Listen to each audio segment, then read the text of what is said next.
Okay, good morning Facebook. We're live.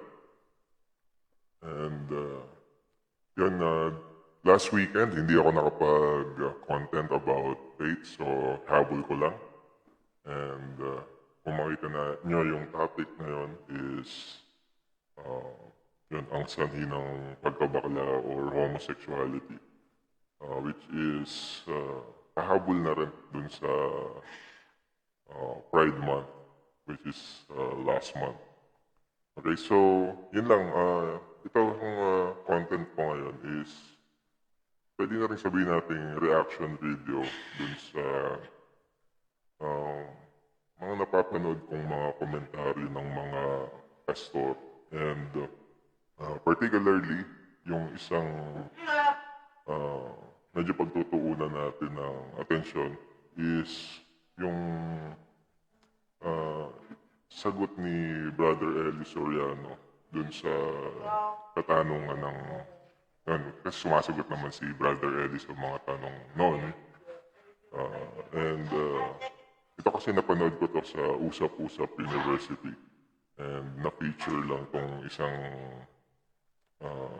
yung isang segment na medyo mahaba yung sagot ni Brother Eli. And isang part ng sagot niya is yun nga, itong sanhi daw ng pagkabakla and homosexuality. So diretso na tayo dun sa verse na ginamit niya, which is Romans 1:21 to 27.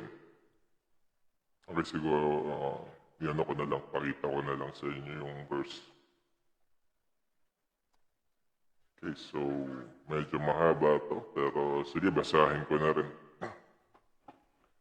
Sapagkat kahit kilala nila ang Diyos, sila'y hindi nilolahati, siya'y hindi nila nilolahati tulad sa Diyos. Hindi pinasalamatan, kundi bagkus ni walang kabuluhan sa kanilang mga pagmamatuwid at mangmang nilang puso. At ang mangmang nilang puso ay pinagdilim.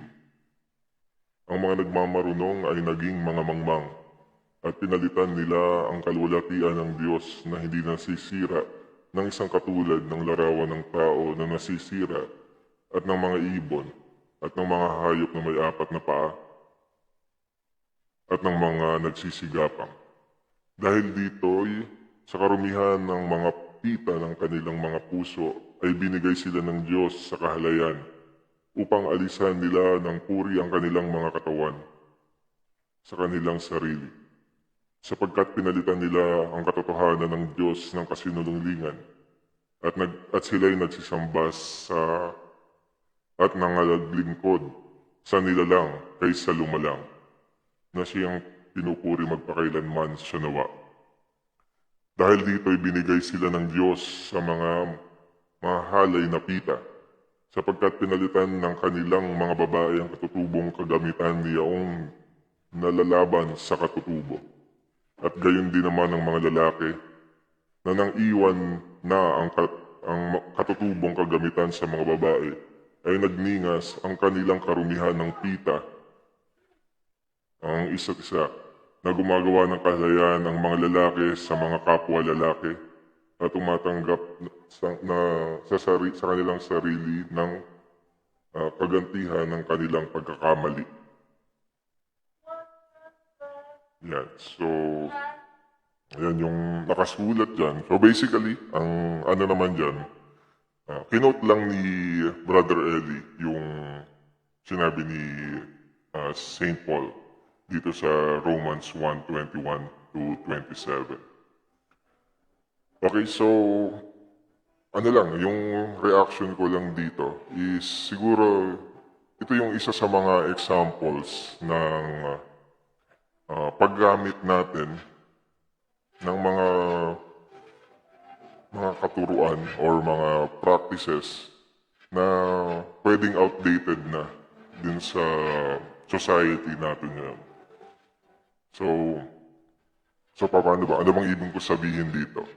So, ako naman, ano lang, analysis ko lang naman to. So, personal ko lang to.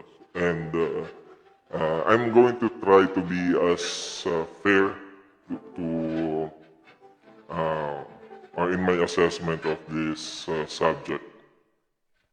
So yan, yung mga talatang yan, and of course, the entire Bibles, pag binasa natin yan, we have to consider yung, yung konteksto kung sino ba yung nagsulat niyan, kung ano ba yung mga sirkumstansya ng pagkakasulat niyan, yung kultura, yung, nila, yung basta yung, kung ano ba yung mga pangyayari, at yung mga calls of the times nung panahon nila. So yun. Ang medyo balik tayo dun sa sagot ni Brother Eddie. Kasi nung binasa niya to, ang siyempre ang conclusion dyan, ang sanhi ng pagkabakla ay ang pagsamba sa Diyos-Diyosan. So yung mga ninunudaw natin, or yung mga, basta yung mga ninunudaw natin na mga nagsisamba sa Diyos-Diyosan, yun yung, kaya nagkaroon ng kabaklaan. So, pag naman nag-isip ka, pag inanalisa mo yung sagot na yon sa siguro mababang on face value, di ba? Parang anong connection nung sumasamba ka sa Diyos-Diyosan, tapos mababakla ka. So parang yung parang kung mamimiloso po ka. Dahil wala naman talagang direct connection na sabihin mong... Tapos ang ano pa niya, syempre ang medyo undertone doon, parang gusto niyang i-imply is patama sa mga Katoliko or sa Catholic Church na syempre dito sa Pilipinas, predominantly Catholic tayo. And medyo matagal tayong under the Spanish regime na yun yung nag-share sa atin ng Catholic faith. So basically, in probably not directly, so indirectly, gusto niyang atakihin yung Catholic faith. Na sinisisi niya na dahil Katoliko ka, isusumpa ka na may chance na mabakla ka or something like that. So, yan. Tapos yun nga ang ginawa niyang basis, itong mga sinabi ni St. Paul dito. So, ano natin, pag-aralan natin kung bakit ba sinabi ni St. Paul yung mga bagay na yan. Okay. So, meron isa rin ako napakinggan sa YouTube na parang pastor siya and Bible scholar din siya na yun, inano niya na yung surrounding circumstances ni St. Paul yung mga panahon na yan. Siyempre alam mo naman natin wala pang Katoliko nun, hindi pa na-establish yung Catholic faith nun. So nagsisimula pa lang yung pagtuturo ni St. Paul. Pinapalagaan na pa lang niya yung sabi natin Christianity. Na ang mga kausap niya dyan, siyempre di ba sabi Romans. So itong mga to, ang panahon nito, yan yung mga times pa ng mga Greek and Roman gods and goddesses. And kung nakapag-aral kayo ng konting history, and kung makikita nyo, may mga remnants pa naman. Yung mga gods and goddesses yung mga Greeks and Romans, yung mga sculpture niyan, parang, very, ngayon sasabihin natin artistic. Pero, yung pagkaka-sculpt niyan, parang talagang ang gaganda ng mga katawan, tapos labas yung genitals, and everything. Na ang sabi ang interpretasyon ng pastor na to na dahil doon sa exposure ng mga magagandang katawan and yung mga genitals, parang yun yung nag-uudyok sa mga tao na maging bakla or tomboy ng mga panahon na yun. So yun lang yung interpretation niya doon. And then, parang pinapahagingan pa nga niya na baka nga daw si Saint Paul is homosexual din. And yun nga, may inaano siya na paano niya naisip yun. Kung baka nararamdaman din niya na, na parang nababakla siya dun sa mga estatwa or sa mga yung mga Diyos-Diyosa na sinasabi. No? So yun yung ano doon eh. Yun yung yung sa kanya, yung para dun sa pastor na yun, yung konteksto ng nung pagkakasabi ni Saint Paul dyan sa Romans 1:21 to 27. And yun nga lang, nagamit ni Brother Eddie para patamaan ang simbahang katolika dun sa mga santo-santo, yung mga ribulto sa mga simbahan. At yun nga. Kasi ikaw naman, kung titingnan mo naman yung mga ribulto ng katoliko, feeling ko wala namang cause na mababakla ka dyan sa mga ribulto na yan. Hindi ko lang sure kung anong, di ba, parang napaka-weirdo ng pag-iisip mo kung magkakaroon ka ng sexual urges sa pagtingin dyan sa mga ribulto na yan. Pero yun nga, yung sa opinion ng isang pastor na napakinggan ko rin, yung panahon ni San Pablo, ang mga nakikita ng mga tao nun, ng mga Diyos-Diyosan, yan nga, yung mga mga Greek gods and goddesses, yung mga yung sculptures nila. So, parang yun yung, sabihin natin, pornography nung panahon nila, nung mga panahon na yun. So, yun yung sabi niya. Pero siyempre, hindi rin naman natin malalaman talaga kung ano yung pag-iisip ni Saint Paul nung panahon na yun. Pero ako, may analyze na rin ako na yun nga, yung pagkakasulat niya ni Saint Paul is siguro yung mga practices ng mga pagans at saka yung mga naniniwala dito sa mga Diyos-Diyosa na to, na yung mga rituals kasi nila is somewhat out of the ordinary. So parang nagpapaligsahan sila ng mas weirdo yung mga ritual nila, mas maganda. So yung iba nga, sa ibang mga pagan practices, di ba may mga blood sacrifices and even human sacrifices. Di ba yung mga hinuhulog sa bangin yung mga babaeng, mga virgin pa yung iba, di ba? So yun yung mga ano nila. Tapos yung iba nag-engage sa mga grotesque sexual activities na doon sa practice nila nung mga rituals nila. So sa akin, baka yun yung pinatutungkulan ni Saint Paul na itong mga sumasamba sa Diyos-Diyosa na to, nagkakaroon sila ng yun nga, yung conclusion niya, ibinibigay na ng Diyos sa mga kahalayan, sa mga mahahali na pag-iisip tong mga tao na to. Na imbis na yung pagsamba ng tama, na ang sasambihin nila yung lumalang kaysa lumalang. Yan na, parang isinumpa na sila na magkaroon ng mahahali na pag-iisip. So yun yung interpretasyon ko dun sa sinabi ni Saint Paul dyan sa verses na yan. Okay, so ayan. I'm with my son, medyo ako tagabantay niya. So yan, okay, so let's proceed.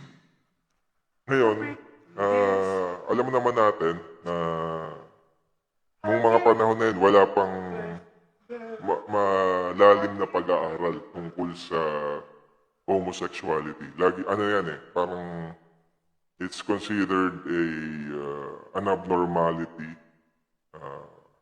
and parang isa siyang nakakahiyang parang state o estado ng personality mo na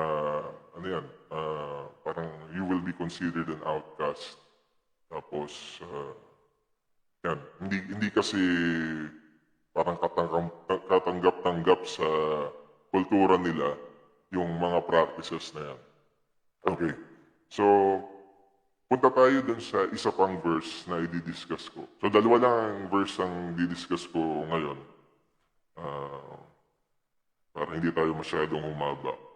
So, punta lang tayo dito sa Romans chapter 14, verses 1 to 3.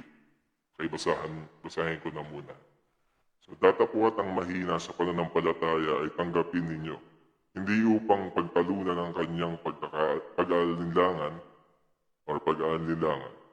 May tao na may pananampalataya na makakain ng lahat ng mga bagay, ngunit ang mahina ay kumakain ng mga gulay. Ang kumakain ay huwag magwalang halaga sa hindi kumakain, at ang hindi kumakain ay huwag humatol sa kumakain, sapagkat siya ay tinanggap ng Diyos. Sino kang humahatol sa alila? Ano to yun eh? So, dun lang tayo sa 3. Pero actually, mas maganda kung basahin ninyo yung buong chapter 14. Okay, dahil mas maintindihan nyo. And kung i-apply nyo dito sa topic na to, kasi ang ano dyan, ang topic dyan is yung pagkain ng baboy or yung pork nga. So kasi malaking issue yan nung mga panahon na yon dahil sa Judaism, ano yan eh, karumal-dumal yung pagkain ng baboy or karumal-dumal yung baboy na hindi dapat kainin yan. At kumbaga, ano yan, kasuklam-suklam at parang nakakadiri yung baboy na yan. Na yan nga, syempre, nung pinapakalat na or nung naikalat na ni St. Paul ang yung salita ng Diyos or yung Christianity, merong ano ba to? Mga hardliners ang mga ano ba to? Ang mga Hudyo na ayaw nilang bitawan yung Torah. Okay, sandali lang. Ayun, ayaw nilang bitawan yung mga kautusan ni Moises.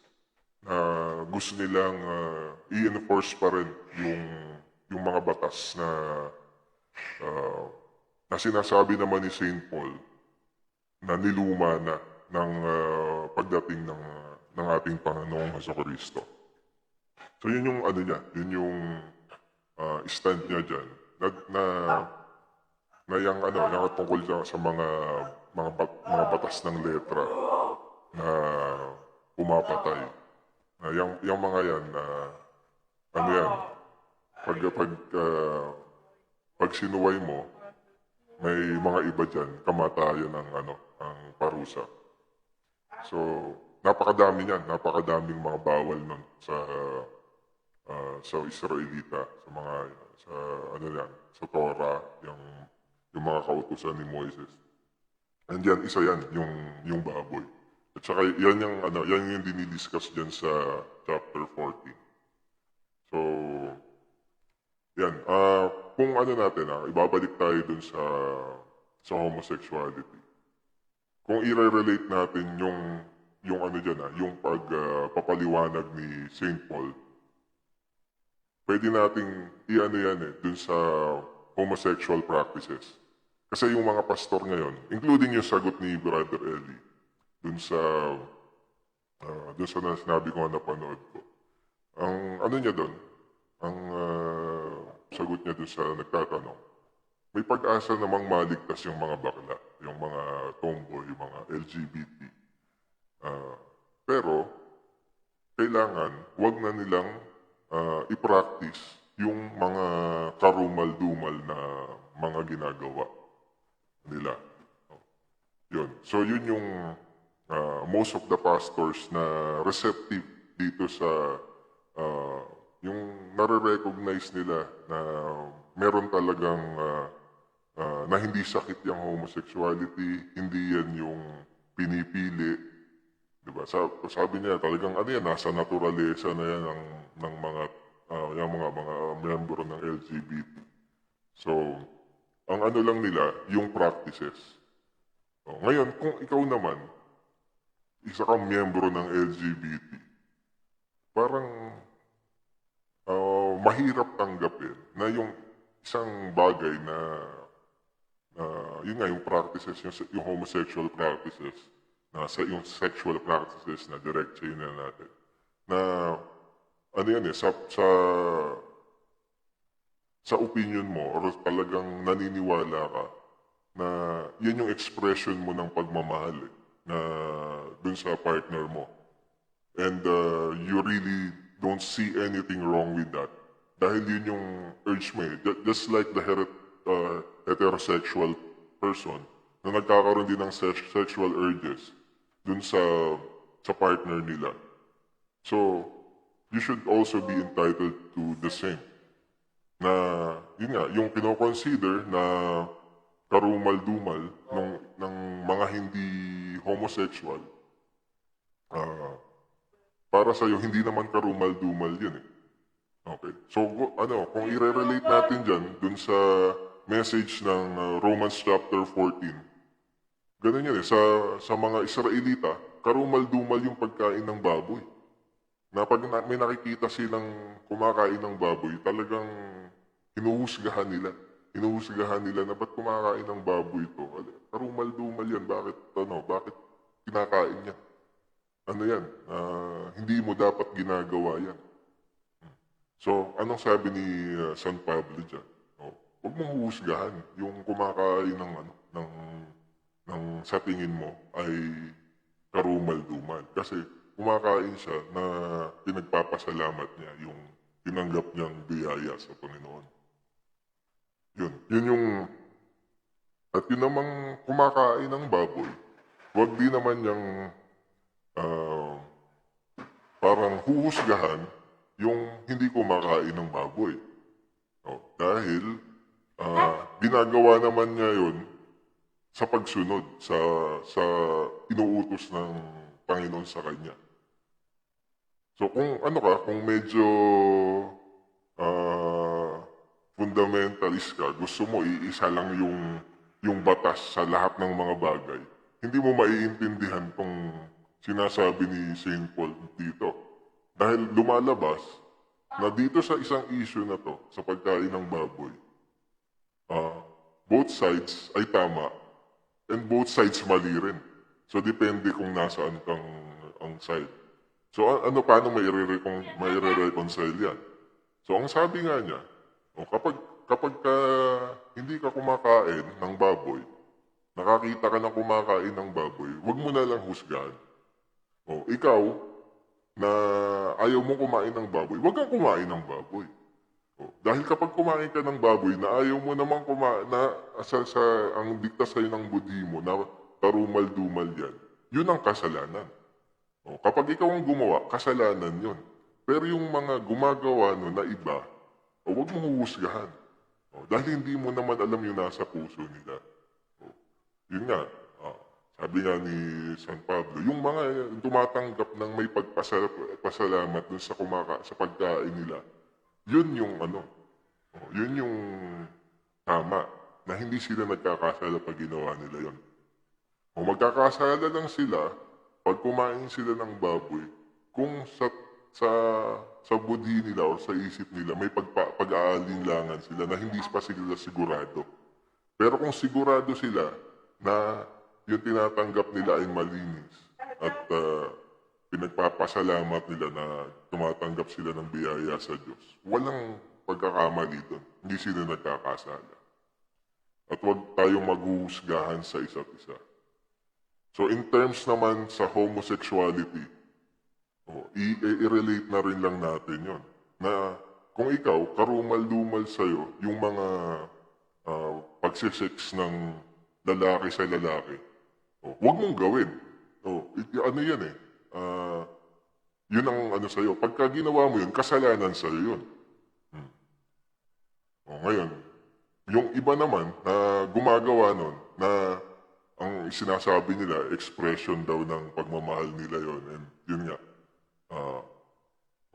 ano yon, kung sigurado sila na tama yung ginagawa nila, o wala silang dahilan para isipin na mali yung ginagawa nila. Kasi yun yung nagiging problema sa mga sagot ng mga pastor dito na sasabihin nila na pwede ka, ano pa rin yan eh. Okay lang naman na bakla ka or tomboy ka kapatid. Basta wag mo nilang gagawin yung mga karumal-dumal na bagay na yan dahil masama yan sabi ng Biblia. So yun, ina-apply nila yung mga konsepto at yung mga batas na maaaring hindi na naaayon sa panahon natin. Yun nga, na yan, di ba? Parang ikaw, kung isa kang member ng LGBT, ano yun? Paano, naging bakla pa ako or naging ano, kung, ano yun, parang ganun ba ang Diyos na, na ginawa akong ganito? Tapos, pipigilan yung urges ko na ganyan para i-express yung pagmamahal ko. Na yung ibang tao naman, na-express nila yung pagmamahal nila through sex and yan nga, yung mga bagay na yan. So yun, yung ano natin dyan is, yun yung sa side ng mga homosexuals. Pero, ang ano naman dito, meron din naman sinasabi si Pablo, na kung ikaw kumakain ka ng baboy, tapos may kasama ka na hindi kumakain ng baboy, eh wag mo nang ipangalandakan na kumakain ka ng baboy, na parang inaasar mo pa siya. Ang ano dyan, makisama ka. Matuto kang makisama dun sa mga taong nakapaligid sa'yo. Lalo na kapatid mo sa pananampalataya. Na ano ka na lang, kumbaga, hindi mo na kailangan ano yan eh. Kasi alam mo, sa isang relihiyon, ang relihiyon kasi isang organisasyon yan, na institusyon na yan eh. Na yan, parang bago ka pa panganak, mga kanununuan mo, bago pa pinanganak yung mga kanununuan mo, naandyan na yan. May mga batas na yan. May mga paninindigan na yan. Na hindi naman pwedeng para lang masunod yung kapritsyo mo, iaayon yung mga batas para sa sirkumstansya mo. Hindi ganun yun. So, nasa membro ka ng isang organisasyon, mas makisama ka dun sa mga patakaran.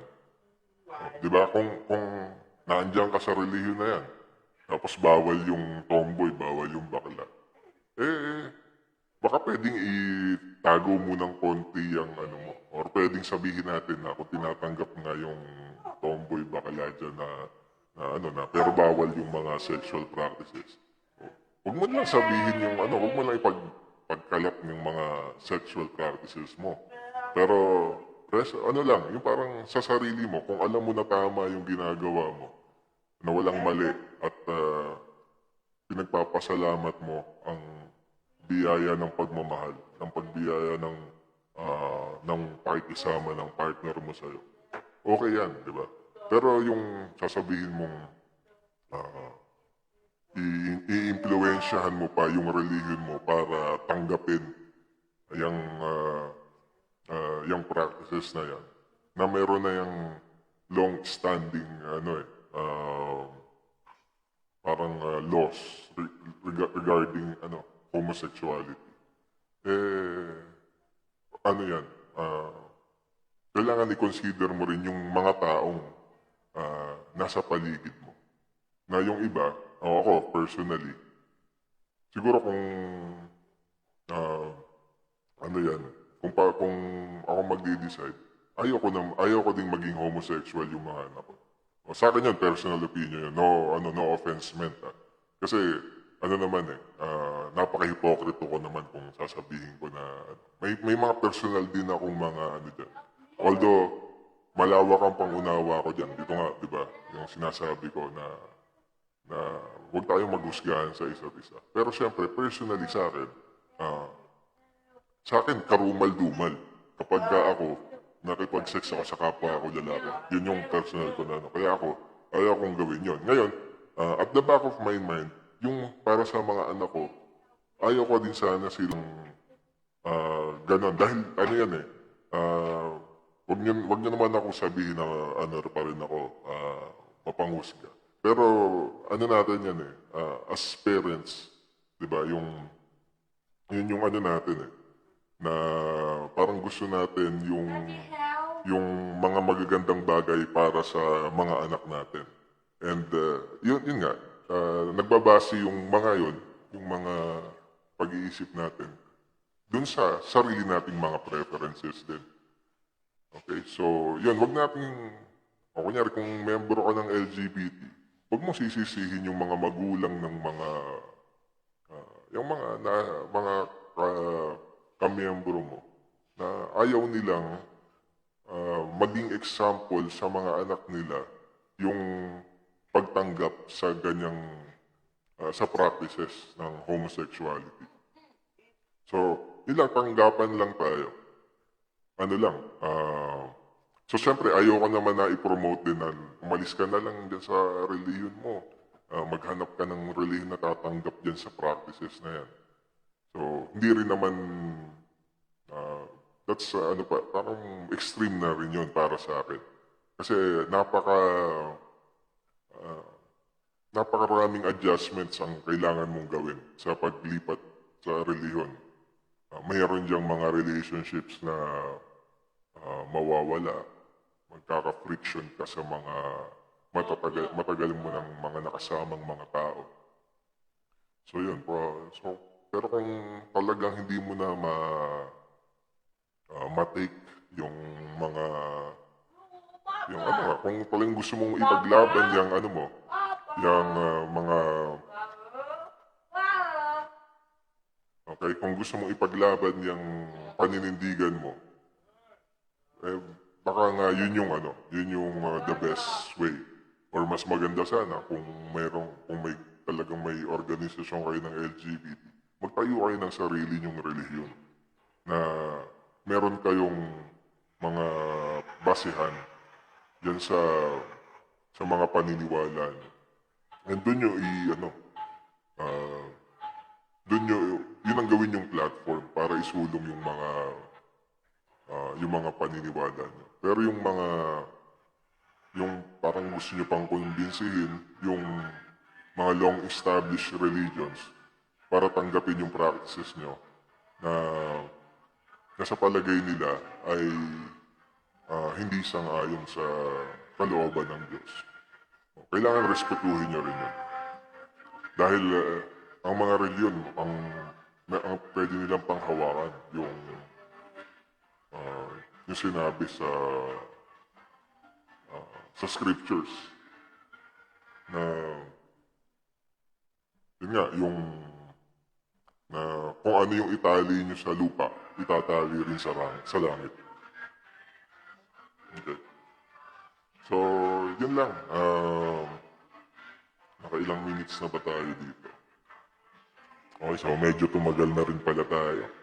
Okay, so yun na lang muna for this week's broadcast. I'll try to give some commentaries again about topics of faith this coming weekend. So thank you and God bless.